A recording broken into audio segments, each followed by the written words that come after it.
Good afternoon and welcome back to another episode of The Longing, where we're going to be continuing to read Thus Spoke Zarathustra, Volume 2. So, let's crack on. 26. The Priests.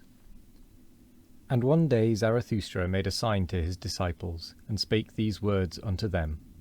Here are priests, but although they are mine enemies, pass them quietly and with sleeping swords.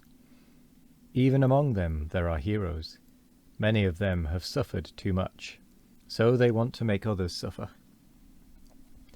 Bad enemies are they. Nothing is more revengeful than their meekness, and readily doth he soil himself who toucheth them.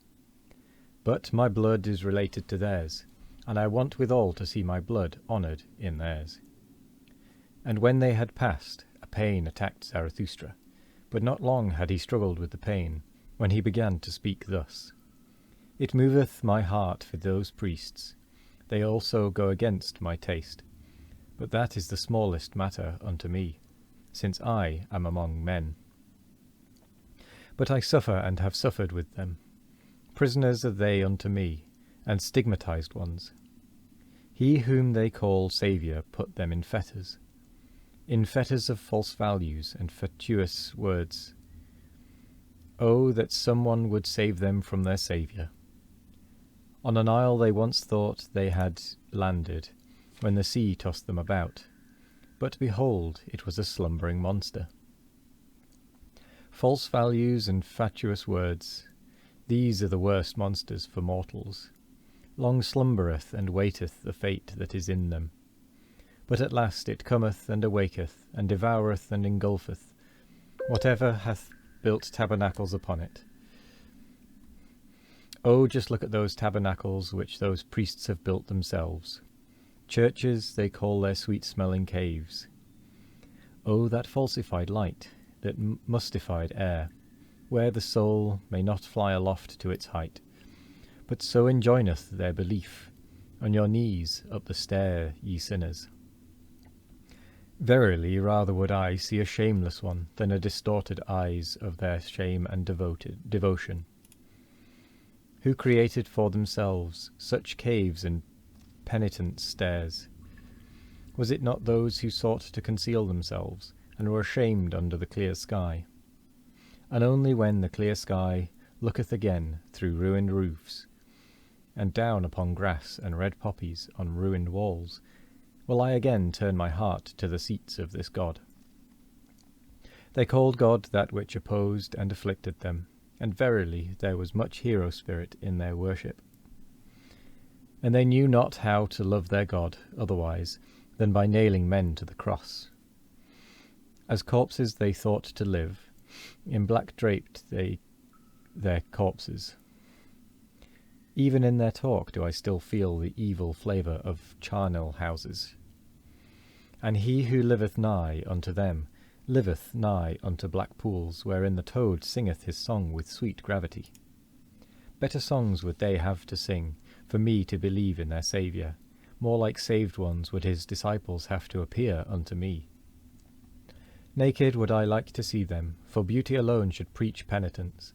But whom would that disguised affliction convince? Verily, their saviours themselves came not from freedom and freedom's seventh heaven. Verily, they themselves never trod the carpets of knowledge. Of defects did the spirit of those saviours consist. But into every defect had they put their illusion, their stopgap, which they called God. In their pity was their spirit drowned, and when they swelled and o'erswelled with pity, there always floated to the surface a great folly. Eagerly and with shouts drove they their flock over their footbridge, as if there were but one footbridge to the future. Verily, those shepherds also were still of the flock. Small spirits and spacious souls had those shepherds. But, my brethren, what small domains have even the most spacious souls hitherto been? Characters of blood did they write on the way they went, and their folly taught that truth is provided by blood. But blood is the very worst witness to truth. Blood tainteth the purest teaching, and turneth it into delusion and hatred of heart. And when a person goeth through fire for his teaching, what doth that prove? It is more verily when out of one's own burning cometh one's own teaching. Sultry heart and cold head, where these meet, those ariseth the blusterer, the Saviour. Greater ones verily have there been, and higher born ones, than those whom the people call saviours, those rapturous blusterers. And by still greater ones than any of the saviours must ye be saved, my brethren, if you would find the way to freedom. Never yet hath there been a Superman. Naked have I seen both of them, the greatest man and the smallest man. All too similar are they still to each other. Verily, even the greatest found I, all too human. Thus spake Zarathustra. 27. The Virtuous. With thunder and heavenly fireworks must one speak to indolent and somnolent senses. But beauty's voice speaketh gently. It appealeth only to the most awakened souls. Gently vibrated and laughed unto me, today my buckler. It was beauty's holy laughing and thrilling. At you, ye virtuous ones, laughed my beauty today, and thus came its voice unto me. They want to be paid besides. Ye want to be paid besides, ye virtuous ones. Ye want reward for virtue, and heaven for earth, and eternity for your today. And now ye upbraid me for teaching that there is no reward-giver, nor paymaster. And verily, I do not even teach that virtue is its own reward. Ah, this is my sorrow. Into the basis of things have reward and punishment been insinuated, and now even into the basis of your souls, ye virtuous ones. But like the snout of the boar shall my word grub up the basis of your souls. A ploughshare will I be called by you. All the secrets of your heart shall be brought to light, and when ye lie in the sun, grubbed up and broken, then will also your falsehood be separated from your truth. For this is your truth. Ye are too pure for the filth of the words, vengeance, punishment, recompense, retribution. Ye love your virtue as a mother loveth her child. But when did one hear of a mother wanting to be paid for her love? It is your dearest self, your virtue. The ring's thirst is in you. To reach itself again struggleth every ring, and turneth itself. And like the star that goeth out, so is every work of your virtue. Ever is its light on its way and travelling, and when will it cease to be on its way? Thus is the light of your virtue still on its way, even when its work is done. Be it forgotten and dead, still its ray of light liveth and travelleth. That your virtue is yourself, and not an outward thing, a skin or a cloak, that is the truth from the basis of your souls, ye virtuous ones.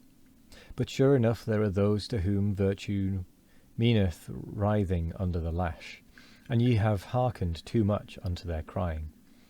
And others are there who call the virtue the slothfulness of their vices, and when once their hatred and jealousy relax the limbs, their justice becometh lively and rubbeth its sleepy eyes. And others are there who are drawn downwards. Their devils draw them, but the more they sink, the more ardently gloweth their eye, and the longing for their God. Ah, their crying also hath reached your ears, ye virtuous ones. What I am not, that is God to me, and virtue. And others are there who go along heavily and creakingly, like carts taking stones downhill. They talk much of dignity and virtue, their drag they call virtue. And others are there who are like 8-day clocks when wound up. They tick and want people to call ticking virtue. Verily in those I have mine amusement. Wherever I find such clocks I shall wind them up with my mockery, and they shall even whir thereby.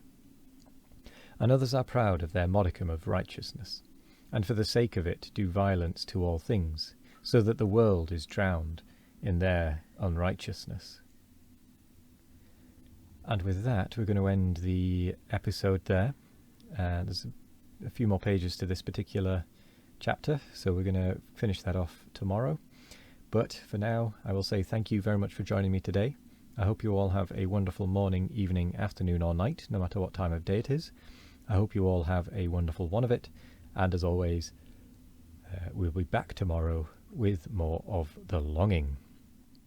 Goodbye.